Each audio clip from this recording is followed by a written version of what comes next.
The views and opinions expressed in this podcast are simply that, opinions. All are presumed innocent until proven otherwise in a court of law. Sensitive topics are discussed. Discretion is advised. A 14-year-old Florida girl is reported to police as a runaway by her mom when she doesn't come home one night. But Danika Troy did not run away. She was murdered, shot several times, and then her body burned and left in the woods. And the most shocking part, the accused killers, two former friends, ages 14 and 16. Why was Danika killed? Tonight, we take a closer look. Meanwhile, the accused Gilgo Beach, Long Island serial killer has been implicated in 6 different murders and will face a jury for those crimes. But there were other victims found near these 6. And now another case has been solved by investigators. But in a shocking twist, in this case, the accused serial killer has not been implicated. Someone else has been arrested. How will this impact both trials against both accused killers? Tonight, we break it all down. But first, Brian Walshe accused of murdering his wife, Anna, the mother of their 3 children, after he suspected she was having an affair. But Brian Walshe says one day his wife just died. Then he panicked and dismembered and discarded her body. Now he's on trial for her murder, and today, the jury saw video of Walshe shopping for items he used to get rid of her remains. We'll show you the videos and ask the question, do they prove murder? I'm Vinnie Politan. Thank you so much for joining us tonight here on Closing Arguments. Great to have you aboard. We've got a big hour coming up, and let's start by talking about Brian Walshe, the guy you've been watching here on Court TV on trial. He's just a strange man. I mean, that's the vibe I get from him. I don't know the vibe that the jury's going to get from him. Just give me my personal vibe. This guy's a little strange. I mean, and the most shocking part of this case is that Anna at some point fell in love with this strange guy and started a family with this weirdo. It really is. To me, it's really surprising. I don't know how all that happened. I don't know, maybe he changed through the years. We didn't know him back then. We know him now. We know him and all his bizarre behavior, selling fake Warhols, and then admittedly dismembering and tossing out the remains of his own wife. And then going shopping. Shopping after Anna dies. And this now becomes a big part of the case. Now, what makes this trial a little different than we anticipated in the buildup to it over the course of years is that he's admitted that he got rid of her body. He's admitted all of that. But now we're starting to see some of this evidence of him going shopping after Anna dies. Like, okay, well, what's he going shopping for? He's going shopping for like some pretty incriminating things. If he didn't admit to getting rid of the body, right? All this stuff proves all of that. So the question really becomes, you know, does this jury, do they look at the case like this or do they look at the case like this? Because I've seen it both ways through the years. I've seen jurors that are just so hyper-focused in there that they don't get the big picture of what this guy is doing. So we'll see at the end of the case, obviously, the decision that they make. But let's not forget what the defense is about Anna's death. She just died. That's right. She just died. I don't know. She just died. Yeah, you know, she works out and stuff, but she just died. And, you know, that defense could work. It could absolutely work if you had a battle of the experts and you had a body. But the problem is, after she just died, according to Brian Walshe, he's busy destroying the evidence in the case. All the evidence that would prove his case, if his case was true. Like if she just died of an aneurysm or something, it would have been very easy to detect in an autopsy. Simple. These medical examiners do this all the time. Instead, he destroyed all the evidence. And again, this is from the perspective of, like, you believe Brian Walshe, or he believes himself. From his perspective, she dies naturally, suddenly, unexplicable, right? She just dies. And then all the evidence that would prove that is being destroyed by this man to basically frame himself for her murder. His defense to murder is, I didn't do it, I was framed by myself. That's basically what it is if you break it down. Because all the evidence that they're putting in front of this jury and is pointing at him are all the things that he did himself, to himself. It's unbelievable. It's a bizarro world that we're living in up in Dedham, Massachusetts once again. All right, so let's do this. So Anna dies, and then he goes shopping. He goes to Lowe's, and he's picking up all of these items. So I'm going to show you the video. We're going to speed it up a little bit. But as we're watching it, just keep in mind, two ways. One, he just committed murder, and he's panicking. He's got to get rid of a body. Or his wife just died, and he's panicking, and he's got to get rid of her body. Why? I don't know. Let's take a look. So as he's going up and down the aisles here looking for different items, let me give you an idea of some of the things that he is purchasing on this shopping spree. 3M over-the-glass safety, might be some goggles, an 8-pack of latex dip gloves for $13.48, some 3M sanding fiberglass,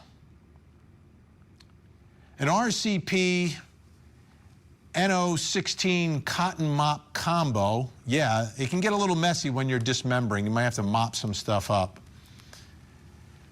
A 28-ounce framing hammer steel, a steel hammer, $34.98. Slip-resistant 912 drop cloth. So we got 5 of them, 5 of these big drop cloths that he picks up. Unbelievable. And this is all on the 1st of January 2023. And here he is at the checkout with some of those items. You can see the mop there. You see him helping out. A couple questions, though. Why is he wearing the mask? And why is he wearing the gloves? Oh, and he did pay in cash. Now I get it. No fingerprints. No one can identify him. They'll never see him on the video and know who he is. And because of the cash, they'll never be able to track who purchased all these incriminating items, including shoe guards, long cut snips, a 200 count of rags in a box, a Lennox high tension hacksaw.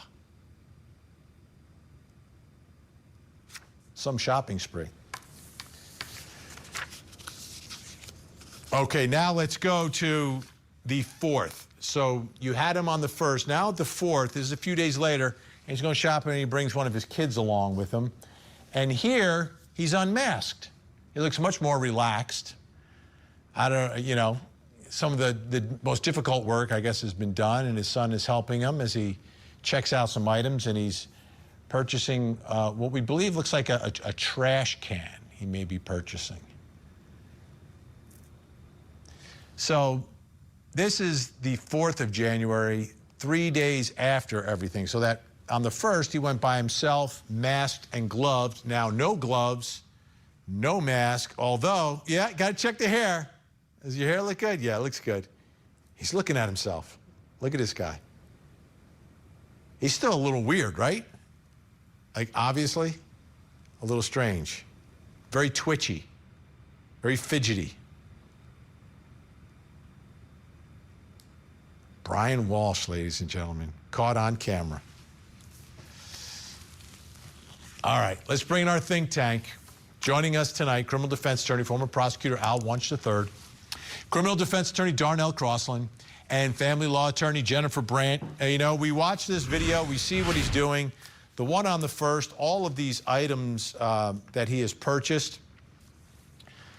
He's admitted to all of this, right? This is their defense, is that, oh, of course he bought all these things, because he got rid of the body. We told you that. But she just died. How bizarre is all of this, Al? I know it seems like it's the only defense possible, and a defendant usually has some form of a defense. But to me, it all comes down to credibility, common sense, and logic. Why don't you start us off? What do you think about the shopping spree? Okay, well, the shopping spree, the only thing missing would be the lie. And then he would have been involved with, like, whatever mob guys do before they take out somebody. Everything else was there, was perfect. And you were correct when you said that he basically destroyed his defense, because the sudden adult death syndrome, okay, SADS, which is what he's basically alleging here, is an arrhythmia type condition, which would mean that she would have to have had some sort of a heart problem or a heart issue that would have just developed and, maybe had just basically got worse, and then she passed away from that. And by disposing of the body in the way he has and getting rid of that, the evidence that he needed to basically get him out of this predicament is gone. And the fact that he brought all this material and everything else demonstrates to me that there is conscience of guilt, and he was trying to hide the body because he knows that he killed his wife. It has to. But it is a ridiculous shopping spree. And what's even worse is bringing his child along for it. I mean, well, the child wasn't there on the first. The child came on the fourth, but not on the first. First, he was going solo. But still, to have the child there as part of this horrendous situation with regards to offing of his mother is just it's just hideous. Hideous. It's horrific. I use Al's word. It's horrific. Horrendous. Yeah, horrific. But so I mean, listen, Vinnie, what it boils down to is this is one of those things where my clients often tell me, they found no gun, so can't be murder, even with the dead body. So you don't need a gun to be charged with murder. In this particular case, you don't need the body either. But one thing is for sure is the medical examiner would always determine what was the cause of death and the manner of death by examining the body. And if he destroyed this body and that's his defense, then he's going to have to live with the conclusion that he killed the person. And in terms of when you led into this, the jury has to take this really broad approach to this and say, how can we not see the big picture? How can we not hold him responsible for the death after he dismembered this body and we're unable to determine the cause of death or the manner of death? So it looks like a murder to me. And so that's what he's left with. There's no possible way they can, this was a Florida jury, maybe, but we're in Massachusetts, which is probably not saying too much more, but they have to conclude that you don't dismember and get rid of a body, stop the medical examiners from making their conclusion, and hope that's your defense. That will send a chilling effect across the whole world. Let's just do that. Jennifer Brand, have you ever seen someone frame themselves like this? This is amazing. Yeah, Vinnie, I mean, I agree. And he had claimed that the reason he panicked, he found her dead and he just panicked, and that's why he just got rid of the body, because he was afraid, that they were going to come after him. Well, looking at these videos, this does not look like someone who is in the throes of a panic. He's very calm, cool, and collected. Looks like he's, kind of checking out things, examining what he's going to buy, putting some things back. He's got his mask on. He's got his gloves on.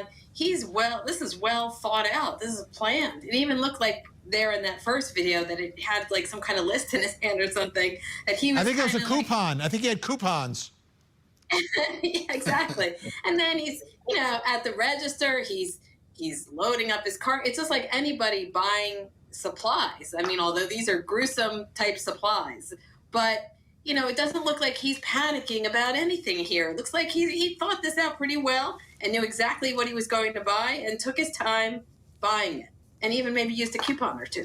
Yeah, and we sped it up, and he even looks calm there. So here's the other part of this, Al. There was also evidence shown to this jury of blood on the carpets, and I'm wondering, he went and he purchased all these drop cloths. I could almost infer from that that blood is from the murder. That's not from the dismemberment. Like there's the murder first, and then there's the dismemberment. I could argue And I think I would as prosecutor. Ladies and gentlemen, he went and bought 5 of these no-slip or slip-resistant 9x12 drop cloths, which would gather up any spillage, any mess from what he was doing. This blood, ladies and gentlemen, is from the murder itself. Yeah, I think that's actually a very good argument, that it would be very hard for him to say that, if the blood got there. Well, sudden adult death syndrome. He looked everything else up on Google. He didn't look that up. So maybe he could argue that when you have this, you expel blood, and it's just, it's a horrible condition. It's like something out of a freak out science fiction book. But, he's got that blood being there is so damning in this entire case. There's nothing here that is going to prove anything. There's nothing he can show that's going to get anyone on that jury to go, yeah, that's plausible. Because this is just atrocious. And what's even more atrocious is trying to figure out how he did execute his wife. Yeah, and you have that kind of blood splatter there and everything along those lines. One would have thought maybe poison. One would have thought maybe strangulation. I think it was violent. I think it was violence. It's a lot more vicious than that. Yeah, Darnell, I think the blood on the carpet, because he's buying all these other items to not make a mess, and that mess is left behind, to me, I would argue, and I think it's a fair argument, this is from the murder. Yeah, I would have to agree, because typically when you find like blood splatter evidence, the team is able to put together entry wounds or blows, blunt force trauma, because blood sort of does a pattern thing.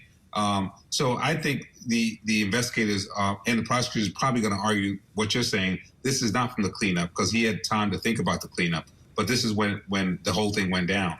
And it does seem OJ-ish. This seems to be a violent situation, not like, poison the Kool-Aid or put something in a drink. So this is, to use Al's words, horrendous. All right, Think Tank staying with us. We've got a lot more to get to. Coming up, we've got another arrest, another case allegedly solved in the Gilgo Beach set of cases out there on Long Island. We'll talk about that. Plus, coming up next hour. Tonight on Vinnie Politan Investigates, Anna Kepner on a cruise with her blended family ends up murdered, and now suspicion has fallen on a family member. Will anyone be charged? Tonight we investigate. The Court TV podcast will return.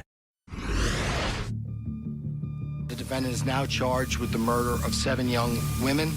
Sandra Castilla from 1993, Valerie Mack from 2000, Jessica Taylor from 2003, Maureen Brainerd Barnes from 2007, Melissa Bartholomew from 2009, Megan Waterman from 2010 in June, and Amber Costello from September of 2010. The accused Long Island serial killer from the Gilgo Beach cases, all those bodies found in Gilgo Beach years ago. And little by little, the cases have been solved. Now, this accused serial killer, accused in 6 cases from Gilgo Beach. The 7th was from earlier in another location. But I want you to take a look on the map, and you can see where these victims were found, where their remains were left. In Long Island, you've got Melissa Bartholomew, Maureen Brainerd Barnes, Amber Costello, Megan Waterman, Jessica Taylor, and Valerie Mack. And you can see where all those victims are. Now, he's also charged with murdering Sandra Castillo, but her remains were found in Southampton, which is in a different location than here. Now, there's been an arrest in a case involving Tanya Denise Jackson, who's known as Peaches. Her torso was found in the Hempstead Lake State Park in 1997. More remains were discovered along the Ocean Parkway in 2011. And Tatiana Dykes was her child, known as Baby Doe. Those remains were found in April of 2011, all again in that area. Andrew Dykes is the accused killer. He's the man who has been arrested.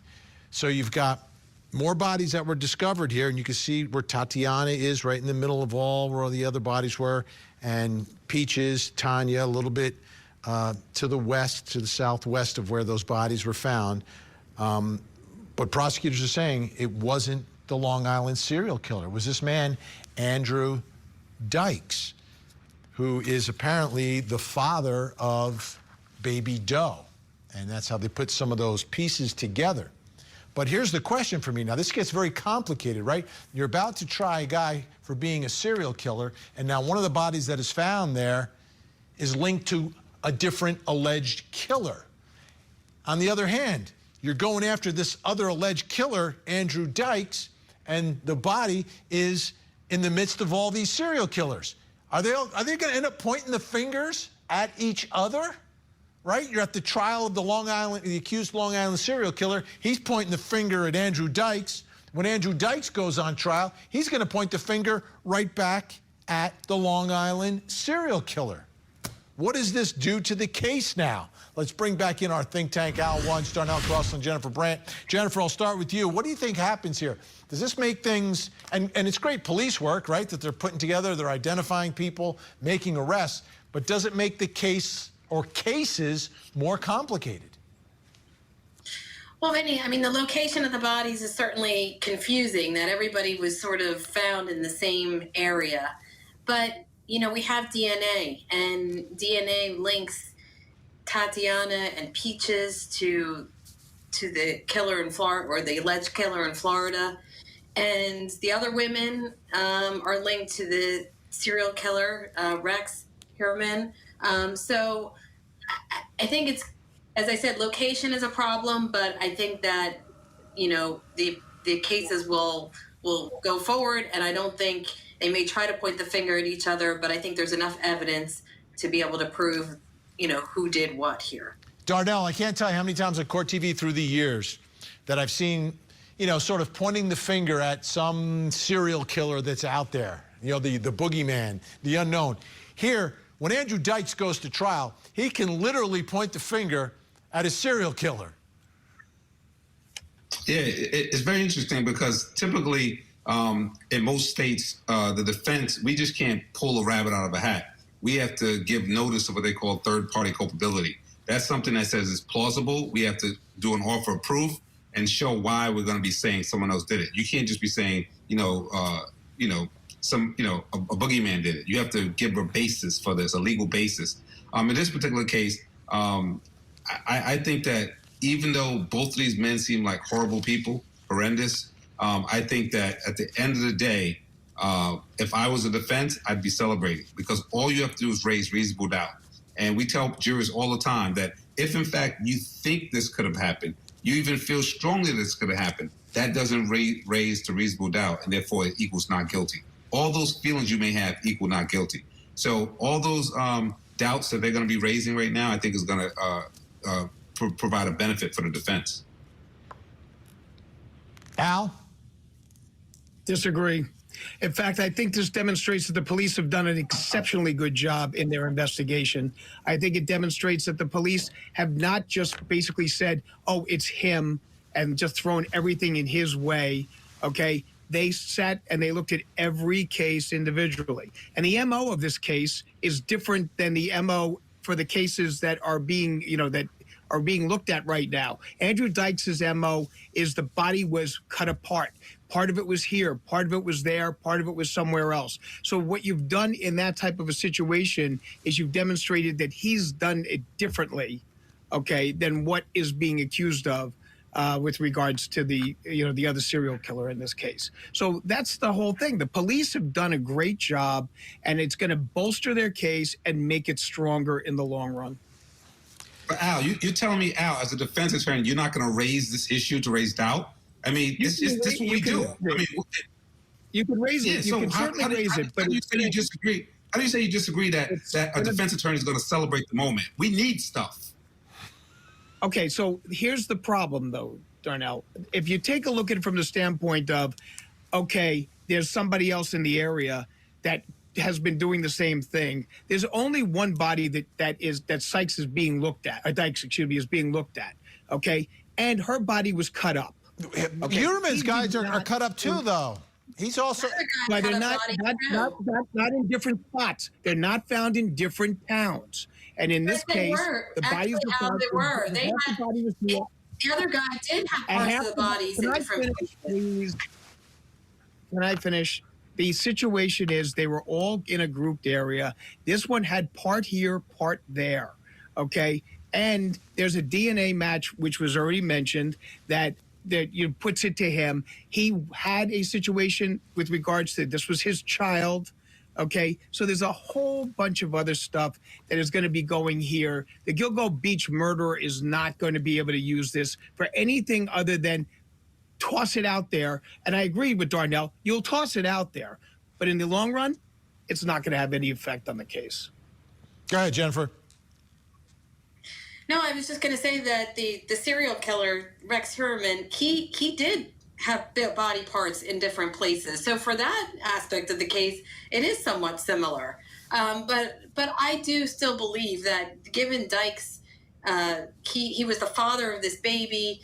I think there was more of a connection here with the mother and the child, but how they ended up, he's in Florida, how this all happened, in New York and how they ended up in this area, that's a question for sure. Well, it goes way back in time. It goes way back in time. It goes back, the torso was found in 1997. More remains were found along the Parkway in 2011, and baby doe was found in 2011 as they were doing this Gilgo search. But the bottom line, Jessica Taylor, Valerie Mack, two of the Long Island serial killer's alleged victims, had their bodies dismembered and found in different places. So that denominator is there, Al. They're going to jump on that. Both sides are going to jump on that. There could have been a lot of animals that have done things like that, and there could have been other things going on. You don't have that definitive. In this case, the body was spread out, and it was for the person who had a personal contact with this woman and the child. So it's a lot different than what Rex was looking at. Let me do Vinny's job. We will see coming up next.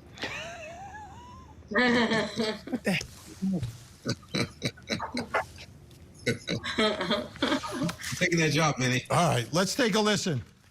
Now, Al, you mentioned the great police work, and it is unbelievable. Let's take a listen to Nassau County Police, how after all these years they were able to identify the final two victims that they've been able to identify, Peaches and baby doe. The first victim is an African-American female. She was located over 27 years ago. On June 28, 1997, her torso was found in the Hempstead Lake State Park, which is located within Lakeview, New York. This victim had the tattoo you see up on the screen on her chest. It's a heart-shaped peach with a bite out of it with a drop coming from it. Based on this tattoo, the victim has commonly referred to as Peaches. The second victim was Baby Doe. Baby Doe was the second victim discovered just over 14 years ago, on April 11, 2011. She was found near Ocean Parkway in Babylon, New York, and has been included with the Gilgo Beach murders. This victim was a toddler. She was believed to be 2 years old at the time. She's been referred again as Baby Doe. In 2015, the victims were linked. Through DNA analysis, Peaches was identified as the mother for baby doe. Although we linked them together as mother and daughter, we still did not know their identities. In 2020, the FBI assisted us, and the DNA was turned over to their team. They began their investigative genetic genealogy studies, which would eventually lead to the identifications of these victims. Agents and detectives subsequently interviewed family members and obtained DNA samples to confirm the identities through our Nassau County Crime Lab. As a result of this technology, the interviews, the further DNA testing and analysis, we can now provide the names to both victims. Tanya is Tanya Denise Jackson. Tanya was born on October 22nd, 1970 in Alabama. When she was found in 1997, Tanya was 26 years old and a single mother. She was a U.S. Army veteran, as you see her in her fatigues. She was living in Brooklyn, New York. And at the time, she drove a 1991 Geo Storm colored black. This is her daughter, Tatiana Marie Dykes. Tatiana Marie Dykes was born March 17, 1995 in Texas. She's a 2-year-old female, and again, the body was discovered on Ocean Parkway in Ballard. Again, in 2015, she was linked to her mother through DNA analysis.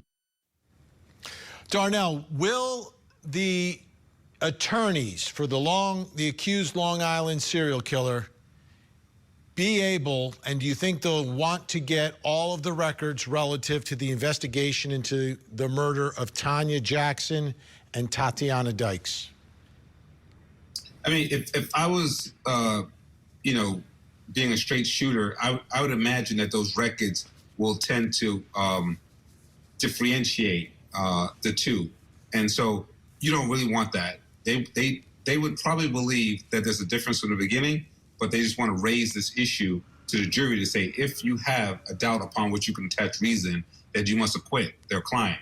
But I don't know if they want to go and do a forensic research into getting the records, because that might go against their position as opposed to supporting it. And once again, pointing out the difference between the prosecution and the defense. We always have to understand it. Prosecution trying to figure out the truth, and the defense trying to defend the accused. And there's a difference. True. All right. Think Tank staying with us. When we come back, we've got a case out of Florida. Look at these two kids, 14 and 16 years old.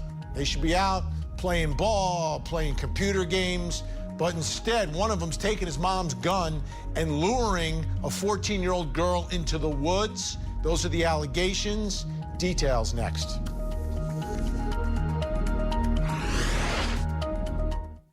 Now, back to the Court TV podcast. This is 14-year-old Danika Troy. She lived down in Florida. She was a teenager, living a teenage life, and she was taken. She was murdered. And it just seems so cold and sociopathic what happened to her. This one you're not going to understand. Like, you don't understand it. Like, I get it when you're in school and you're a teenager, you're 14, 15, 16 years old, and there's cliques and there's, people get into little feuds and they have, what do they call it now, beef with each other? Is that what they call it, the kids? Anyhow, this went way beyond any of that. I want you to take a listen to the Santa Rosa County Sheriff, Bob Johnson, who had to describe what happened to this wonderful 14-year-old girl. On December 1st, around 7 a.m., Danika Troy, a 14-year-old, was reported as a runaway by her mother in Pace, Florida. Unbeknownst to the mother, unfortunately, Danika was murdered the previous night. On December 2nd, deputies in Pace responded to a dead body call off of Kimberly Road.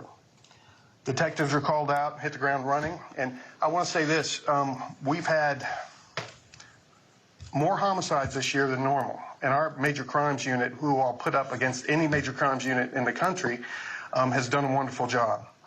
And so they're still working on this one from November 25th, and they get this one.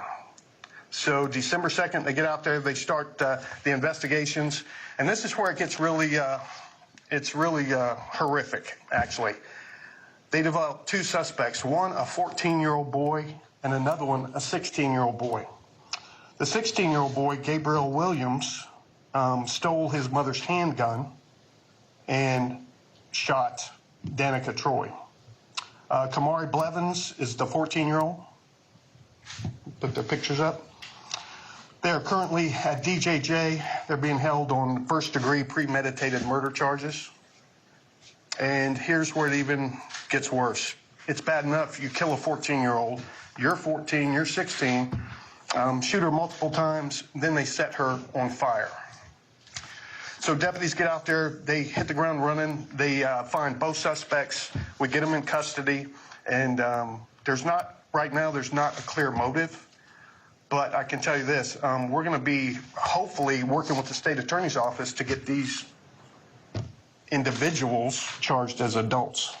You do an adult crime, you need to do adult time. All right, WEAR, Channel 3 News down in Pensacola, went to the walking path near Kimberly Road in Florida town where Danika's body was found. I want you to take a look. A 14-year-old girl found shot multiple times and then set on fire on this walking path in Florida town. Oh, it just shocks me. It's always been so quiet here, and it's getting bad, really. It's terrifying, in fact. The crime scene tape still up here off of Kimberly Road. Shot her several times, burned her body, had to take the gun from his mother. 2 kids, 14 and 16, allegedly conspiring and planning and plotting all of this. Take a look at this from the New York Post, and this is Danika's mom spoke to the Post. The anguished mother of slain Florida teen Danika Troy told the Post on Sunday that she doesn't blame the boys accused of killing her daughter, instead pointing the finger at the evil influence in the world. She loved them and they brutally murdered her, Ashley Troy said. The 3 teens were friends, but the boys then wanted Danika killed because she slighted them when she blocked Blevin's social media account and insulted Williams, calling him worthless and a gangbanger, authorities have said. I don't blame those boys. I blame evil influence. I don't hate them. I hate what they did to my baby. But I want nothing less than for them to be prosecuted to the full extent of the law, she said. And that's going to be a big question, this one, 14 and 16 years old. What is the full extent of the law? And how does this even happen? Still with me, Al Wunsch, Darnell Cross, and Jennifer Brandt. Jennifer, like, I'm trying to understand. Like, every time I have these stories about kids, I go back to my own childhood, and I try to think, like, at that age, like, what are we thinking? What are we doing? How could these thoughts even enter their minds? This thing is planned and plotted, Jennifer. Yeah, I don't think that mother is so far off. I mean, it sounds kind of hokey, but these kids are pure evil. To even think about doing something like this, if it was because of a social media slight or whatever it was, I mean, you don't shoot somebody multiple times and then set their bodies on fire. They lured her out there, allegedly pretending that they, wanted to meet her they liked her. I mean, you can't believe that kids could even think about something like this. These 2 are pure evil, and I think the sheriff got it right. I mean, they should be tried as adults. It's an adult crime, certainly premeditated. It wasn't something that they just, happened by accident. They took a gun, they lured her there, only to shoot her and then try to burn her. So it is, as Al would say, horrific and horrendous, and these 2 should be fully prosecuted. Al? Well, it's Florida again, Vin. The gunshine state, I like to call it. Okay, the Pecan Peninsula, because they're all nuts. I mean, this is a horrendous situation. Being slighted on social media. This gentleman, this boy, took his mother's gun, which how he had access to that is another story in and of itself, and then executed this young lady and then set her on fire. Evil influence, okay? It's just evil, okay? And I don't care what the influence is or anything along those lines. These 2 need to be prosecuted as adults, and they need to suffer the penalties that an adult would do. And guess what? Mom, you left the gun out for the kid. What does that say about you? We don't know if she left the gun out. We don't know the details of that. Stop prosecuting Mom. The gun is in his hand. The gun is in his hand, Vin. Yeah, he's 16 years old. There. He's 16 years old. I don't care. You don't know the gun. It's not an 8-year-old. None of my kids do that. None of my kids. Why are you blaming the weapon? You can't blame the weapon. If they didn't have a gun, they'd use a knife. It doesn't matter. Darnell. It does matter. Well, I would tell you that this is very, very heartbreaking, again, because back in the days when you had a beef, you might have fight, you might have fought, and that was it. Nowadays, we're actually shooting, killing, and then burning. Like even at my age, I couldn't watch a body just burn. I must have set it on fire. Sometimes you might stumble upon a dead body and just freak out, much less to sit there and burn it and watch it burn, someone you know. I mean, so it takes a certain mental space to be able to do that. And so I think I'd have to agree this is pure evil. They've been watching too much stuff on TV where they think it's fake. Maybe they thought she was going to come back from this. They don't realize the finality of death. And it has to stop. And I'm sick of hearing, this is such a quiet neighborhood. It doesn't happen in this neighborhood, as though it's okay in south end of Chicago, where it happens all the time. Evil is evil no matter where you find it. And we need to start addressing this early. Great job as always, Al Wunsch, Darnell Crossland, Jennifer Brandt. Thank you so much. When we come back, I will reveal something else you need to know tonight, plus coming up next hour. Tonight on Vinnie Politan Investigates, she was a straight-A student with dreams of the Navy, but Anna Kempner's last day at sea became a tragedy. Her body was discovered hidden in her cruise ship cabin, and some believe her 16-year-old stepbrother played a role. Could the answer to this mystery lie within her own blended family? Tonight, we investigate. This is the Court TV Podcast.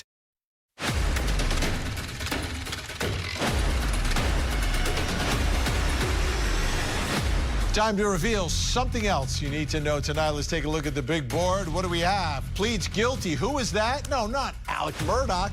The clerk of the court, Becky Hill, the former Colleton County clerk of court, pleading guilty to 4 charges: obstruction of justice, perjury for showing a reporter photographs that were sealed court exhibits and then lying about it, as well as 2 counts of misconduct in office. She was sentenced to 3 years of probation. The judge told her the sentence would have been much harsher if prosecutors had found that she had tampered with the Murdaugh jury. Whew. Take a listen. Here's Becky Hill in court today. There is no excuse for my mistakes. I am ashamed of them, and I will carry that shame with me for the rest of my life. I have already begun the hard work of rebuilding relationships that I damaged by accepting responsibility, by seeking forgiveness from those that I love, and by repaying any improper bonus I received. I am committed to making amends. All right, here's a statement from Dick Harpootlian. The guilty plea is not surprising. More importantly, the agency expected to impartially investigate these charges, has a vested interest in avoiding any outcome that would question the verdict of the initial Alec Murdaugh trial. If Becky admittedly perjured herself in the jury tampering hearing held by Judge Toll, what else could she have lied about? Well, Dick Harpootlian will be on with Julie Grant tomorrow morning right here on Court TV. Make sure you're watching at 9 a.m. Okay, take a look at your screens. We have a missing child who needs your help tonight. This is Winter Sage Schaefer Othot. Winter is missing from Springfield, Massachusetts, just 16 years old. Take a look at the picture. If you see Winter, pick up the phone, make a call, make a difference, 911, 1-800-THE-LOST, or you can call the Chicopee Police Department up in Massachusetts. That phone number's on your screen right now. Let's see if we can get Winter to a safe place tonight. Don't go anywhere. We have another hour of live true crime. Vinnie Politan Investigates is next. In the meantime, please don't forget to hug the kids.